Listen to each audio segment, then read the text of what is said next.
Good morning. Welcome to Monday Morning with Tanny. I am carrying on with our journey through the wilderness of suicide grief.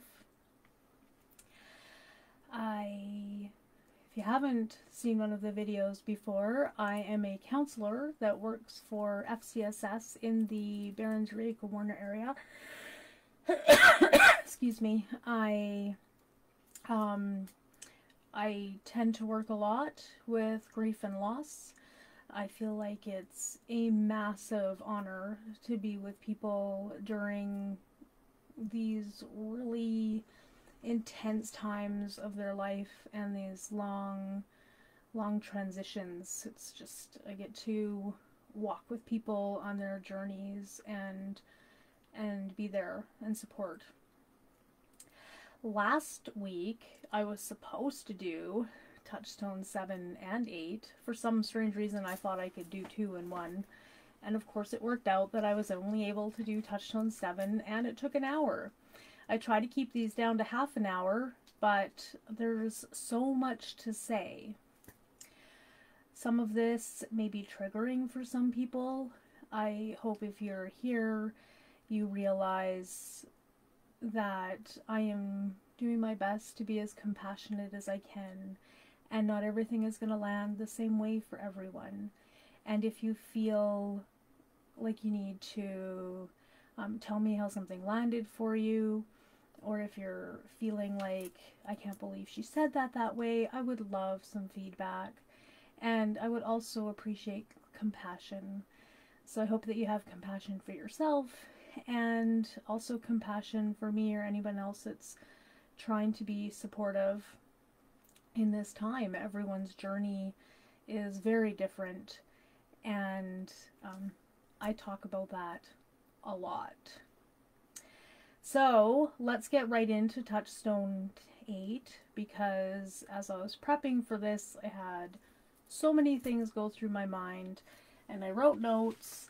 And I'll also end up switching over to the book, because lots of times when I'm writing notes, I just get so much happening and I just want to share so much. And I would also always appreciate if you share and comment, just anything, just to reach out, especially if you're needing it. Okay, so this one is taking care of you, how to reach out for help. You'll notice that this series I've been doing out of order. I follow Dr. Alan Wolfeld's work. There's his book right here, The Wilderness of Suicide Grief. It's a smaller, compact version. There's also a longer, more in-depth version. It's called Understanding Your Suicide Grief. And there's also a companion journal that you can get with that called Understanding Your Suicide Grief Journal. These books I all got on Amazon, so I don't know if you can order them from your favorite bookseller. I tend to just look for things as easy as possible. I believe you can also go for his website and his Center for Change. It's called the Center of... oh boy. I'm going to have to look that up again. I can't think of it right now. I just have to Google it. I'll try to put it in the comments later. I just had a brain blip. So human of me, right? Okay, let's get on to Touchstone 8. So, this is reaching out for help. And I can understand it is really hard to reach out for help. You are feeling vulnerable, or maybe feeling vulnerable, overwhelmed, confused, hurt. And lots of times in our society we try to reach out for help and we are denied that help. So we very often value people having a very independent thing and getting along, and we've spent a lot of years squishing down emotions and becoming more and more technical, and that's not human.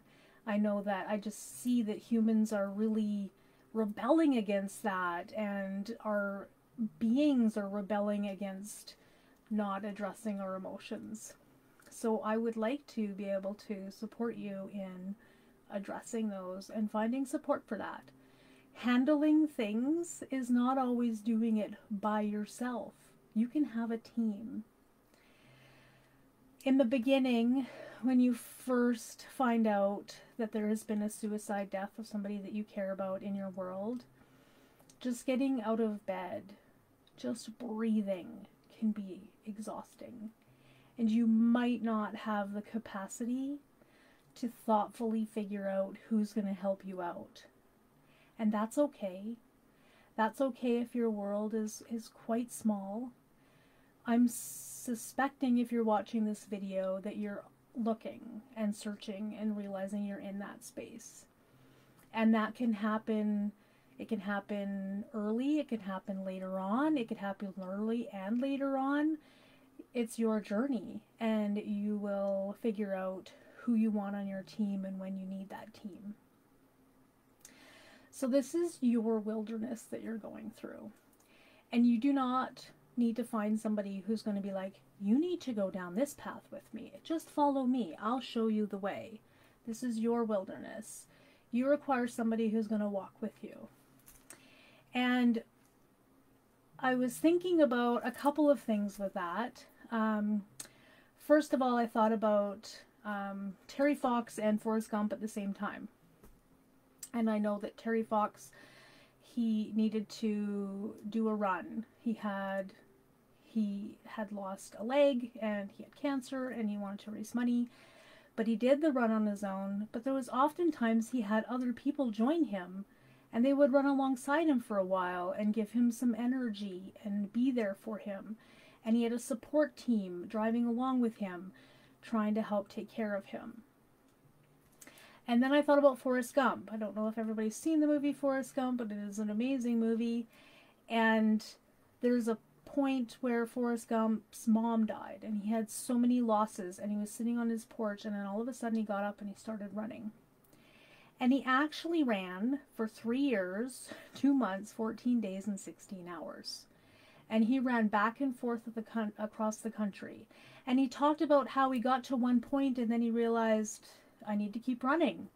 And he did that over and over again. And some people would join him and they would learn from him and he would learn from them, and then they would fade off again.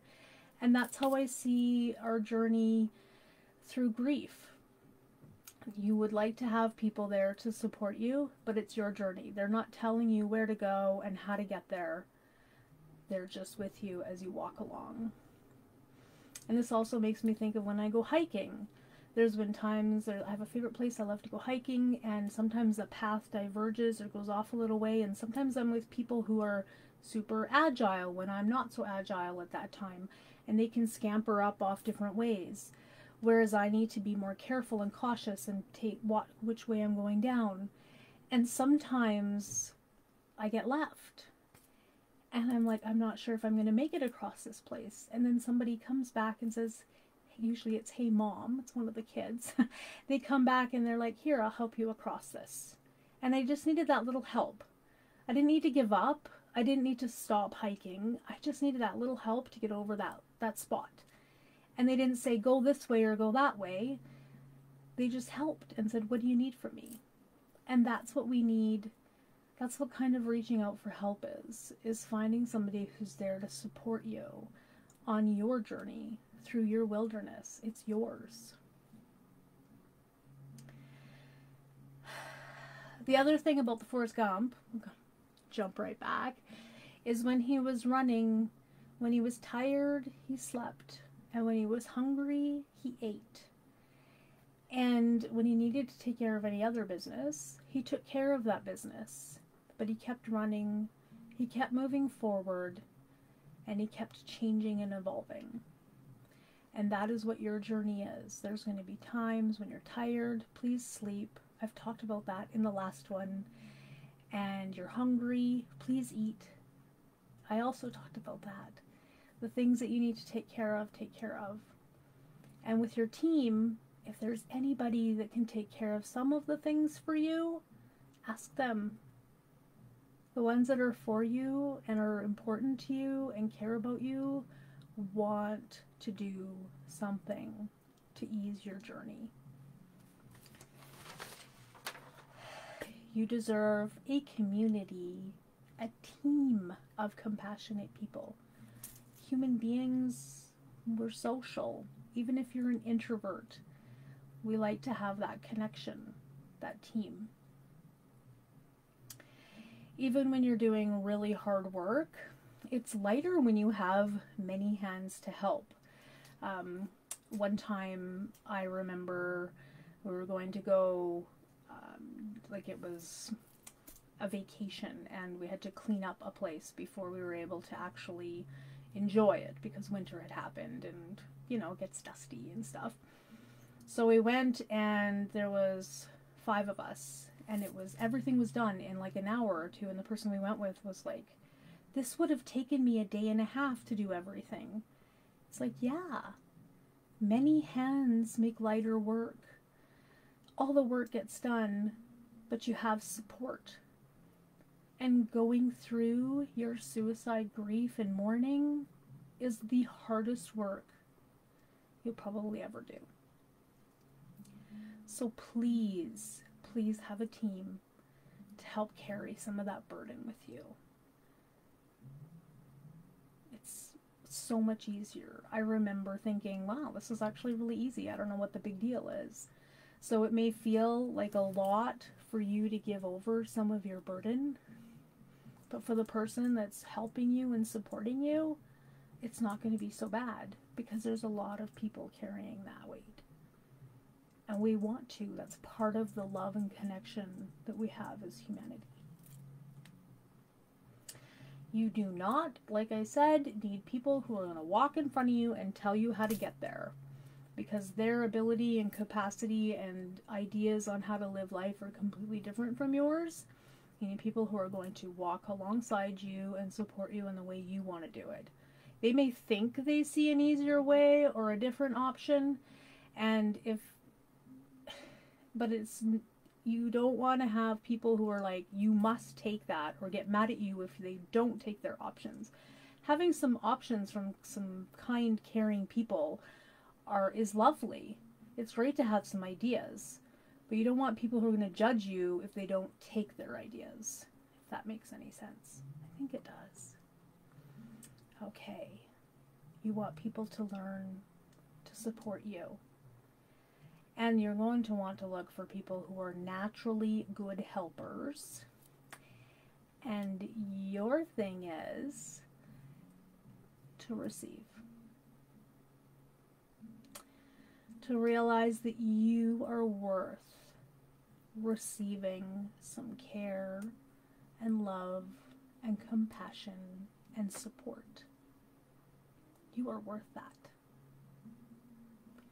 Receiving can be something really foreign to a lot of us, and even a little scary at times. So breathe, and breathe out really slowly so you can surrender to that and receive.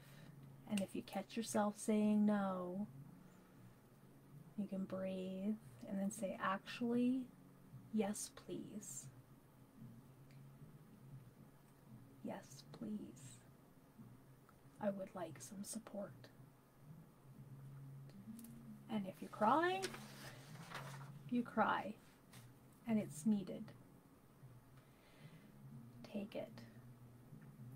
Lots of times when I talk with people about that, they say, well, what about the guilt? And guilt is for people who have done something wrong. It's a signal that you need to correct something.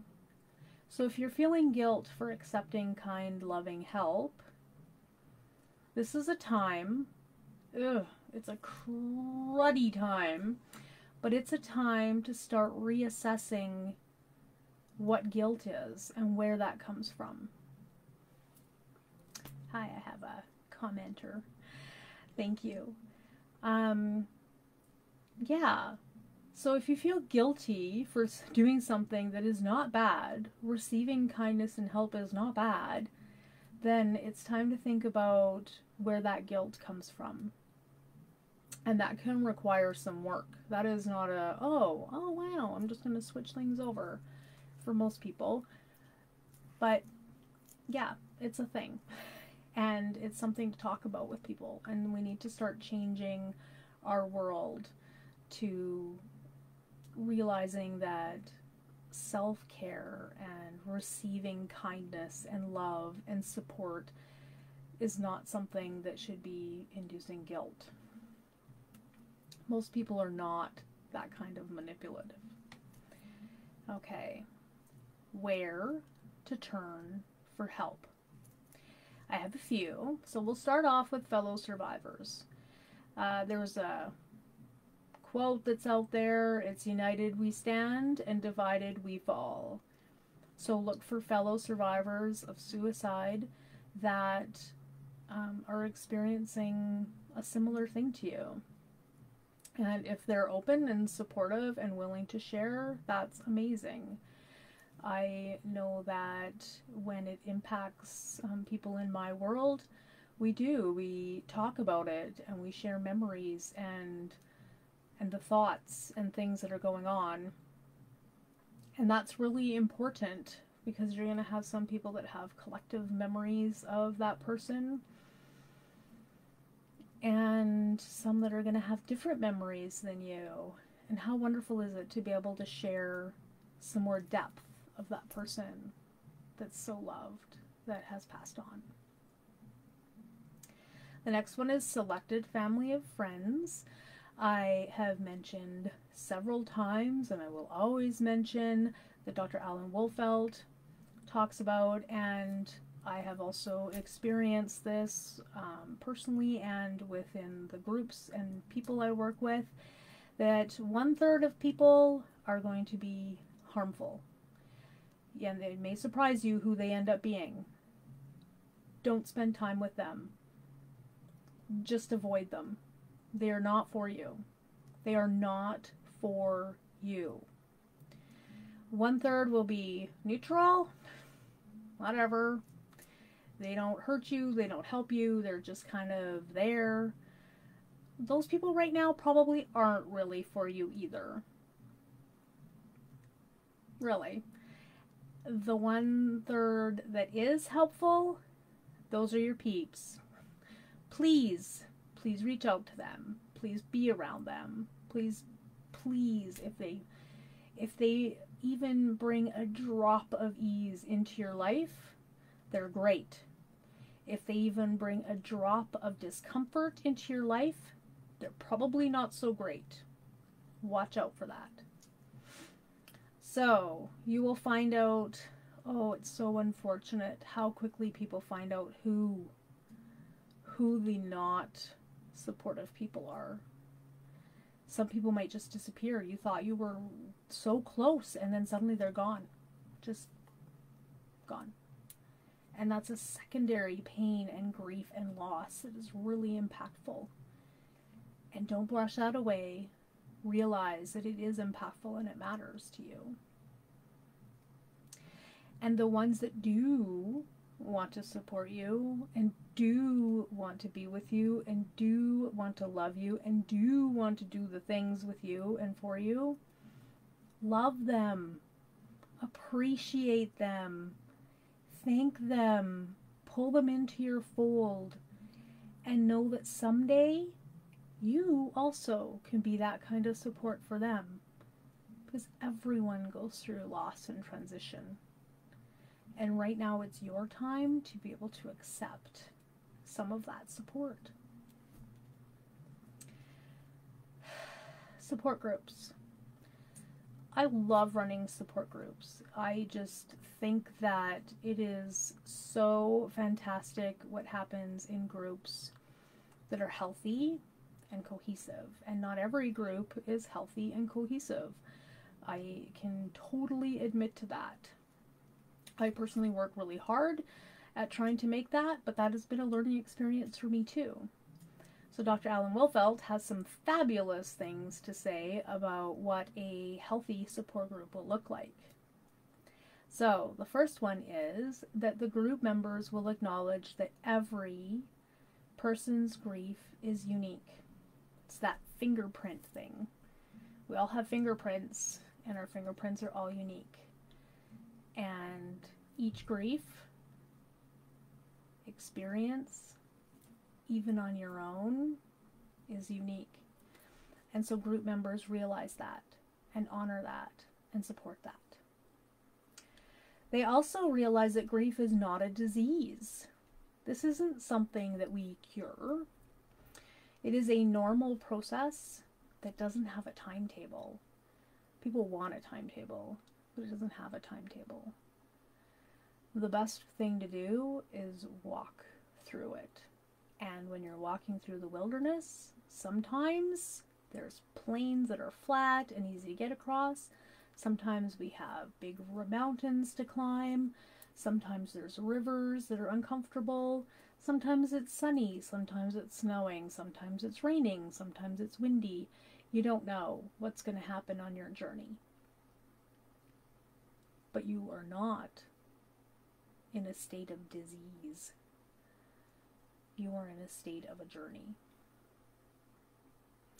These people also feel free to speak about what's going on, listen to other people, and are compassionate and understanding when some people just want to listen and aren't ready to speak. Everyone's on their own journey. Some people are more extroverted. Some people are more introverted. Some people may take quite some time to open up. Some people may open up right away. But there is compassion and understanding for all people. Another thing is that group members know the difference between actively listening to what another person is saying versus expressing their own grief. They make efforts to not interrupt when someone else is speaking. Lots of times when people are speaking, we're like, oh, yes, I understand, and this is my experience too. And it can take a lot to hold that in and focus on what the other person is experiencing. Because sometimes we may think, oh, that's triggering something in me. I must feel exactly like them. And it takes a little bit of time to understand how somebody else is feeling. And a good group really works at that. Oh, my Lanta, we're not perfect. Things happen. But we work at it because we're all learning how to get through this together. Group members understand and respect confidentiality. This is very important. I talk to people about, you can talk about your personal experience in a group, but you cannot relate other people's experiences or stories within the group to other people. What happens in the group stays in the group, except for your experience. So I shared this, I felt this, I experienced this, not, oh, this person did this and this is their story. It has to be very safe and very respectful. And I really think that most of the groups and the people I've worked with really understand that.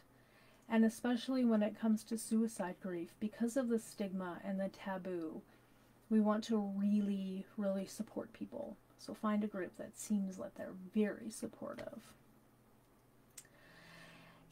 Another thing is each member is given time to speak. Members do not monopolize the time. If you feel like if you join a group and suddenly realize, oh, I may be talking and need to talk way more than this group gives me space to do that, that's okay. You are not a bad person. Oh my Lanta, you are fine. Go get some individual help where you can talk and talk and talk. And maybe a group will be better for you later on. Not everybody's certain what's going to work for them. So try out a group, and if that doesn't work, or if you're realizing that you just really need more time and space, then an individual counselor would be really awesome. And I bet your group leader will know somebody. I know that I have had the experience where a group was not the right fit, but the person could come talk to me one-on-one, and that was really supportive. Everyone's journey is different. There's no judgment, but in a group, everyone needs to have time to talk. Group members do not give advice unless asked for. This can be super hard because if something worked really well for you, you might want everyone else to have it so they could feel what you did. And again, it's all unique. If a person's asking for advice, they'll give it. If in a group, I try to suggest for people to say, I have an idea. Do you want to hear it? And give the other person space to either say yes or no. And that's a really big thing. That's learning some really healthy boundaries, within the group. Thoughts and feelings are neither right nor wrong. Group members listen with empathy, not to judge and not to change your feelings. Mourning is moving feelings and ideas and thoughts and images out. And everyone has had the experience of a feeling or a thought or an image that isn't true. But we still experience that feeling, image, or thought. And the way to change that is to move it out and let it out. And if you're going to feel judged or people are going to try to change how you feel, that's not what's going to work. The change will happen as you let it out and you have acceptance. It's a trick to learn, and it's all part of that journey. So another place you can look for help is your religious or spiritual community. Please remember, the last act that your loved one did does not define your loved one. Your loved one has an entire history of acts and things that create the whole entire tapestry of their world. That last thing does not define them. So you can look in your spiritual or religious community for, sometimes there's classes offered, there's workshops offered, sometimes leaders are drawn to doing work around death. There might be other people who are survivors who are open and comfortable with talking. You can really search in that religious community and spiritual community. I also suggest that sometimes your local religion or spiritual community might not be where you go. We're very lucky to be connected through the internet, and these communities are more global now. So you can find people within your spiritual beliefs, your spiritual community, your religious community, who may have experienced a similar thing to you, and find a group that is supportive in that way. We're super lucky that we have that now. We're not just localized. And with suicide loss, you might feel more comfortable and safe sharing with a group that's not as within your direct community, or the other way. It's all up to you, but you can. And if you find someone who's one of those people who are the 1/3 that is not helpful to you, maybe 1/3 to 2/3 that aren't so helpful for you, then they're not for you. You're looking for people who are for you and listen to you. Listen to that feeling, and then don't judge yourself. Don't think, oh, that person's normally so. It's okay. Maybe they are normally so great, but in this moment, they are not for you. Does that make, I keep asking if that makes sense, like somebody's answering, but yes, that is extremely important. It's funny, I've been doing these for quite a while, and I feel connected to all of you, and they haven't even met you. I don't know, maybe it's just practice, but I just have this caring. Okay. Oh, that leads right into the professional counselor, and that's kind of funny.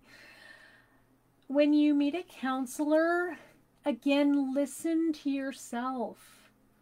Is this person for you? It's okay if they're not.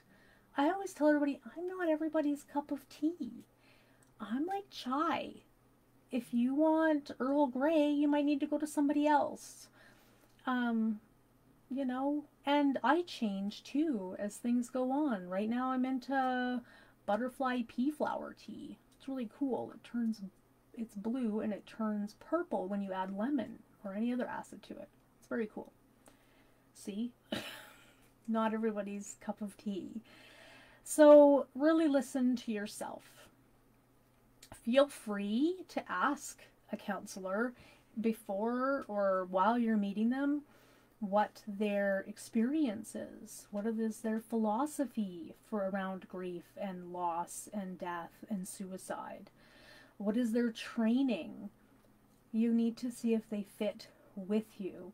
Do they resonate with you? Do you feel like you can start to try to trust them and establish a relationship with them? Because that relationship is very important. And are they going to, like, grab you by the hand and drag you down the path, or are they going to be gentle and let you guide them? Are they going to stop and sit on the rock when you're ready to sit on the rock? Are they going to tromp through that muddy pit that you need to cross when you're ready? Really listen and be with yourself and listen to yourself when you're trying to figure out if that counselor's a good fit. And if you've met them and they're not a good fit, you don't need to worry. You can find somebody else. Counselors should be used to people deciding whether or not they're a fit or not. So, counselors can give tools and insights. Not a lot of people spend time looking at suicide experience and like researching it and doing classes and learning and reading books, and it's, yeah, not a lot of people do that. So if you go to a counselor, they might have lots of insight and guidance and other ways of looking at things for you. We tend to look at things through another lens, and that can be helpful.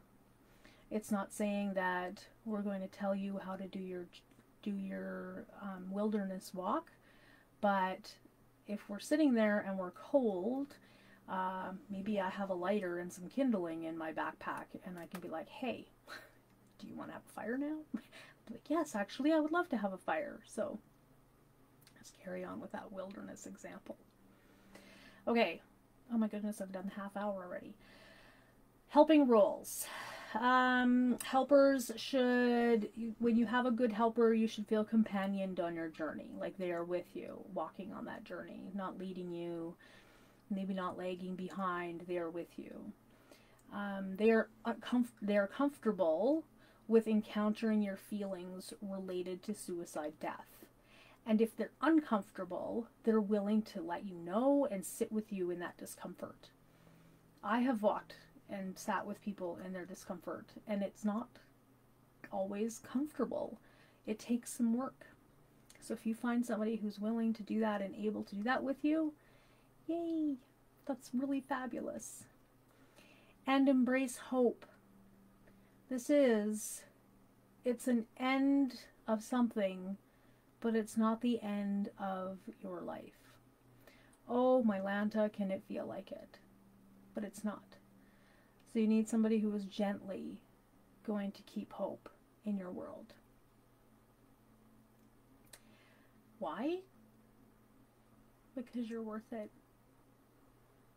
You're worth having that kernel of hope, carrying that little ember with you. Okay, so we're going to be transitioning over to the book here in a minute. I'm going to try. So red flags. Here's some red flags that you are probably requiring some assistance. I will try to move through them quickly. And if you have any more questions, you are always welcome to message me. You feel stuck and time is passing without any sense of movement in your journey. So if you're stuck in the middle of the forest and you're not sure which way to go and you just don't know what to do, it's nice to have somebody there with you so that you can talk it through and make your decision on which way you want to go. You are experiencing a deep depression that doesn't ease. So suicide grief is very intense and you can feel depressed, but it should not be constant. There should be some ease and there should be some movement. It's not always fast. No, no, no, no. There is no rewards for speed, but if it is not letting up and there is never any ease, then please get some help. You are experiencing immobilizing anxiety. You can't leave the house. You are afraid to go back to work or anything. You are having panic attacks. It's really impacting your life. Please get some help.